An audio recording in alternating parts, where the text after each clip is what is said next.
पूर्वतारात ज्या रजकाला आशीर्वाद दिला होता व अंतकाळी त्याला भेटण्याचेही आश्वासन दिले होते, तो रजक आता बेदरचा बादशाह झाला होता.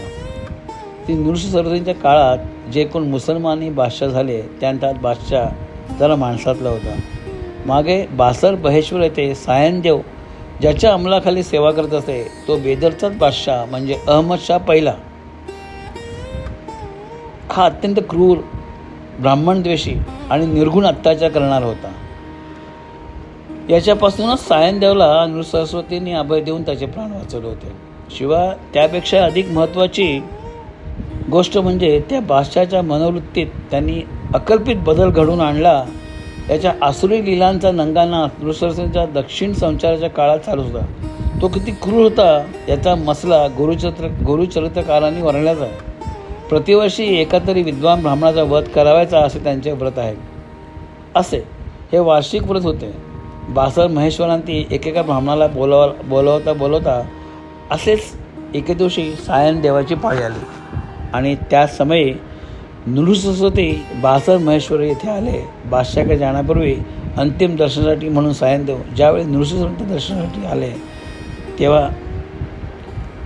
त्यावेळी तो म्हणतो की हा यवन आहे, तो प्रतिवर्षी ब्राह्मणाचा वध करतो आणि यावेळी माझा वध करण्यासाठी बोलवलं आहे आणि तुमचे मला दर्शन झाल्यानंतर माझा वध कसा होईल. अर्थात नृसरस्वतीने त्याला निर्भयपणाने त्या बादशाच्या भेटी जाण्याचा सल्ला दिला आणि ती परत येईपर्यंत आम्ही येथे थांबू अशा आश्वासन त्याला दिले. त्याप्रमाणे बादशाकडे धाडला, पण नेहमी त्याचा वध न होता उलट त्याने त्याचा सत्कार केला. त्यावेळी साऱ्यांनाच आश्चर्य वाटले. हा जुलमी बादशाह म्हणजे अहमदशाह पहिला हा होय. यानंतर ज्यावेळी नृसिंह गाणगापूर येथे आले त्यावेळी हा बादशाह मरण पावला आणि त्याचा मुलगा अल्लाउद्दीन दुसरा हा त्याच्या गादीवर आला. हा अल्लाउद्दीन मात्र सर्वस्वी वेगळा होता. त्याला हिंदू आणि त्यांची श्रद्धास्थाने याबद्दल परमादर वाटते. त्याचे विचार उदार आणि वृत्ती सहिष्णू होते. साधू संत आणि सत्पुरुष यांच्याबद्दल त्यांच्या मनात नितांत आदरभाव असत असे. हाच अल्लाउद्दीन दुसरा म्हणजे श्रीपादांनी ज्याला वर दिला होता तो पूर्वजन्मीचा रजक होय असे गुरुचरित्रात सांगितले असून इतिहासातील साक्ष गुरुचरित्रकाला अनुकूल अशीच आहे. या बादशाच्या सहिष्णू व परमोदार विचारांबद्दल बेदर दरबारात विशेष अनुकूल असे वातावरण होते. एकीकडून याच वेळी बळावलेल्या सुफी पंथाच्या विचारांचा आणि दुसरीकडून नृसिंहसारख्या समयज्ञ समाज धोरणांच्या विचारांची जागती ज्योत याचा समुचित परिणाम म्हणून तत्कालीन यवन शासकांची मते हळूहळू पलट घेऊ लागली. त्यामुळे तत्कालीन जे जाणते आणि राज्यकारभार मुरलेले असे लोक यवन दरबार होते त्यांनी हिंदूवर जर सत्ता गजवायची असेल तर त्यांच्याशी जरा मिळते घेणेच योग्य हे दूरदृष्टीने हेरले होते. हे प्रभावी आणि जागृत लोकमत नृसिंहसारस्वतींनी आपल्या गाणगापूरच्या वास्तवात निर्माण केले व त्याचाच हा परिणाम होता. याच बादशाला काही कारणाने प्राणदायक असा स्फोटविकार झाला. नाना हकीमांनी उपचार करून पाहिले पण गुण काहीच येईना. तेव्हा सत्पुरुषांच्या दर्शनानेच हा रोग बरा झाला. तो होईल असे त्याच्या मनाने घेतले. त्यावेळे पावतो गाणगापूरती नृसिंहसारस्वतींची कीर्ती त्यांच्या काना आलीच होती. तो ताबडतोब गाणगापूरला आला. त्या नृसिंहसारस्वती हे तेथून 2 मैलावर असलेल्या अमरच्या संगमावर अनुष्ठानासाठी गेले होते.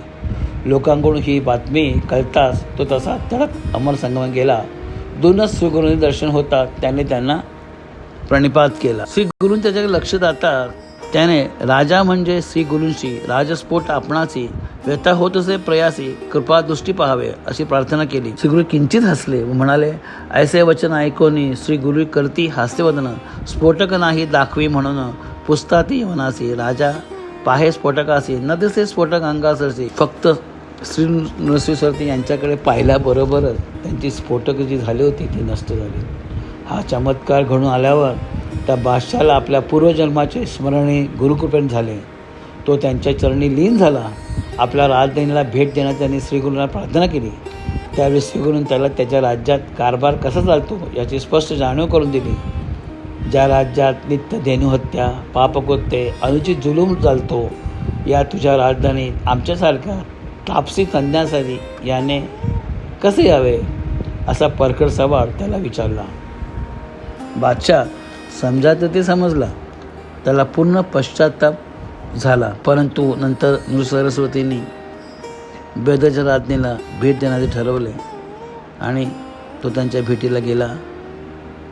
त्यांचे ऐश्वर आपला अमृतदृष्टीने हाळले. त्याचा पुत्र कलताद्री परिवाराला दर्शन दिले आणि तेथून ते ताबडतोब निघाले. राजधानीतून श्रीगुरू निघाले ते थेट पूर्वसंकल्पानुसार सिंहस्थ यात्रेसाठी गौतमी तटकावर म्हणजे नाशिक त्र्यंबकेश्वर आले. या ठिकाणी ही गुरूंची दुसरी भेट होती. मागे गंगा तटकाहून आल्यावर करंजनगरी माथ्यापर्यंत दर्शन घेतल्यानंतर दक्षिण संचार वेळी ते येथे आले होते. ते सिंहस्थ यात्रा आटपून पुन्हा गाणगापुरी आले. भक्तजन वाट पाहत होते, परंतु श्रीगुरूंच्या पुनर्दर्शनाचे झालेला आनंद त्यांना फार वेळ उपभोगता आला नाही. श्रीगुरूंनी आता त्यांच्याशी निर्वाणनिरूचे अखेरचे बोलणे सुरू केले. ते म्हणाले, कठीण दिवस योगधर्म, म्लेच्छ राज्य क्रूर कर्म, परडत असता घडे अधर्म, समस्त म्लेच्छ येथे येती. राजा आला म्हणून ऐकले जाती यवनी, सकळ येती मनकामनी म्हणून गौप्य राहो आता.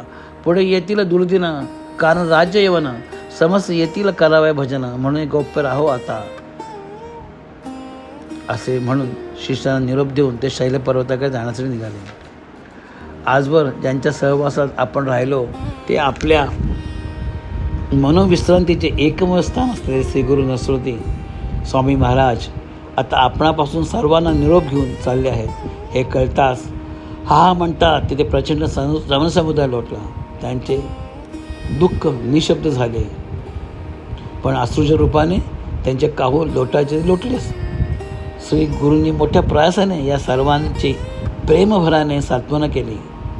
त्यांनी सांगितले आणि आश्वासन दिले की आम्ही लौकिक दृष्टीने जरी येथून जात असलो तरी तुमच्या दृष्टीने मी सदैव येथेच आहे. माझे स्मरण करता क्षणी मी तुमच्या सान्निध्य असल्याचा प्रत्यय तुम्हाला येईल. वेळेस काय, पण या गंधर्व पुराणातील प्रत्येक अणुरेणूत तुम्हाला माझे अस्तित्व जाणारं सोडून राहणार नाही. हा औदुंबर, हा अस्वस्थ, ही भीमा नदी, फार काय तुम्हा सर्वांचे अंतःकरणे यात तुम्हाला माझे अस्तित्व असल्याचे पटल्यापासून राहणार नाही. आणि तुमच्यासाठी आम्ही येथे आमच्या निर्गुण पादुका मुद्दाम ठेवल्या असे त्या मंडळाला सांगून क्षणभर श्रीगुरू स्वस्थ झाले आणि सगळे शांतिरसाने जणू थंड पडले होते असेच साऱ्यांना यावेळी वाटले. त्यावेळी नृसरस्वतींच्या सर्वांगी जनजीनी गुंतून राहिली होती. लोकांची दृष्टी अशी गुंतलेली असताना नृसरस्वती तेथून जाण्यासाठी केव्हा निघाले हे त्यांना कळले नाही. योग्य स्थळी येताच त्याने बरोबर आलेल्या खास शिष्यांना आपल्यासाठी शेवंतीच्या फुलांचे आसन तयार करण्यास सांगितले.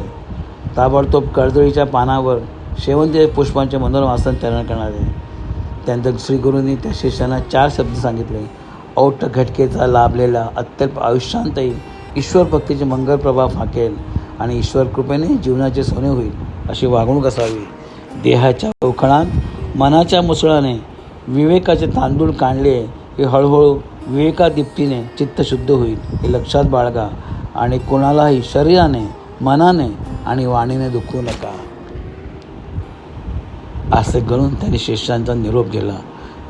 पुष्पाच्या त्वरित करा म्हणून सांगितले. मला पैलतुरी मल्लिकार्जुनी जायचे आहे. यानंतर वर सांगितल्याप्रमाणे शेवंतीचे मृदू असे आसन केले. शेवंती, कमळ, कल्हार, मालती ही पुष्पे पण त्या आसनात घातली. त्यासाठी कर्दळी पर्ण होतच. श्रीगुरूंच्या सांगण्यावरून ते आसन गंगेत सोडण्यात आले. आम्ही निजमठी पोहोचल्यावर प्रसाद पुष्पे खूण म्हणून तुम्हाला ढाळून देऊ. येथील पुष्पे शेवंती घ्यावा प्रसाद तुम्ही भक्ती, पूजा करावी अखंडिती, लक्ष्मी वसव तुमच्या घरी असे सांगून हे सावळे सदन प्रगट परब्रह्म गंगेच्या लाटांवर तरंगत हळू अदृश्य झाले. त्यांची आकृती क्षणाक्षणाला अस्पष्ट होऊ लागली. यावेळी श्रीगुरूंचे मुख्य शिष्य साखरे, सायनदेव, कवेश्वर युग्न, नंदीनामा आणि नरहरी व सिद्ध असे 4 श्रीगुरूंबरोबर आले होते. याप्रमाणे कन्यागती बृहस्पतीसी बहुधान्य नाम संवत्सरेसी सूर्य चाले उत्तर दिगंतेसी संक्रांती कुंभ पर्येसा शिशिर ऋतू माधमसी असित पक्ष प्रतिपदेसी शुक्रवारी पुण्यदिवशी श्री गुरु बसले निरादेसी. निरोप देण्यात आलेल्या शिष्यांनी गुरुनामाचा जयघोष केला. अवधूत चिंतन श्री अनंत कोटी ब्रह्मांड नायक राजाधिराज श्री नृसिंह सरस्वती स्वामी महाराज की जय. आणि प्रसाद पुष्प येण्याची वाट पाहत राहिले. ते तिथेच थांबले. इतक्यात तेथे एक नावाडे आला. त्यांनी शिष्यांना सांगितले की संन्यासी वेशदंड हाती नाम नृसिंह सरस्वती निरोप दिला आम्हा प्रती तुम्हा सांगीचे म्हणून जात होते श्री गुरुनाथ सुवर्ण पादुका त्यांचे चरणी. तो नावाडे हे सांगत असतानाच गंगेतून 4 शेवंतीची पुष्पे तेथे आली. ही चौघा शिष्यांनी काढून घेतली आणि ते प्रसाद पुष्पांकडे पाहतच राहिले. चौघाच्या नयनातून आनंद जळाचे की वियोग जळाचे बिंदू त्या प्रसाद पुष्पावरती एकदम पडले. आणि काय आश्चर्य, त्या प्रसाद पुष्पातून त्या शिष्यांच्या कानावर त्रिवाल श्री गुरुदेव दत्त, श्री गुरुदेव दत्त, श्री गुरुदेव दत्त असं गुरुनामाचा जयघोष निनादला. वातावरण उमटला आणि त्याचा पुन्हा प्रतिध्वनी उमटला. अशा प्रकारे नृसिंह सरस्वती यांचा अवतार समाप्ती झाली. श्री गुरुदेव दत्त.